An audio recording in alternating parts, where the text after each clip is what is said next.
প্রতিনিয়ত খেলাধুলার আপডেট সবার আগে জানতে আমাদের চ্যানেলটি সাবস্ক্রাইব করুন এবং পাশে থাকা বেল বাটনটি প্রেস করুন। ধন্যবাদ।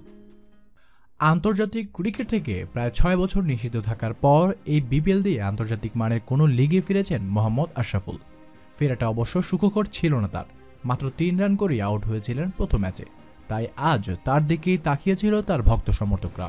তবে আজও খুব একটা ভালো করতে পারেনি মোহাম্মদ আশরাফুল। 23 বলে 22 রান করে আউট হয়েছেন তিনি।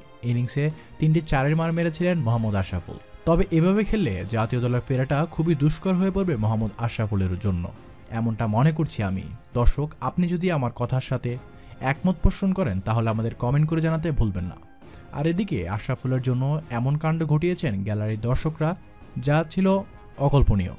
আশরাফুলের ভক্ত বাংলাদেশের অনেকেই, আর আশরাফুলের কারণেই অনেকেই চিটাগাং ভাইকিংসকে এখন সাপোর্ট করছে। সেই আশরাফুল যখন মাঠে বাউন্ডারি মারেন তখন গ্যালারিতে তার ভক্তদের মধ্যে উঠে ঝড়। আশরাফুল বাউন্ডারি মারলেই গ্যালারিতে ভক্তরা শুরু করেছিল নাচানাচি। সবার একটাই কথা, আশরাফুলকে জাতীয় দলে চাই। তবে ভক্তদের বেশিক্ষণ মাতাতে পারেনি কিন্তু এবার আশরাফুল। ছক্কা হাঁকাতে গিয়ে আউট হয়েছেন আজকেও। দেখার বিষয় সামনের খেলাগুলোতে আশরাফুল কী করতে পারেন। ধন্যবাদ জানাচ্ছি আপনাকে এতক্ষণ সাথে থাকার জন্য। বিপিএল এর পরবর্তী আপডেট নিউজ জানতে আমাদের চ্যানেলটির সাথে থাকুন এবং চ্যানেলটি সাবস্ক্রাইব করে পাশে থাকা বেল বাটনটি প্রেস করুন।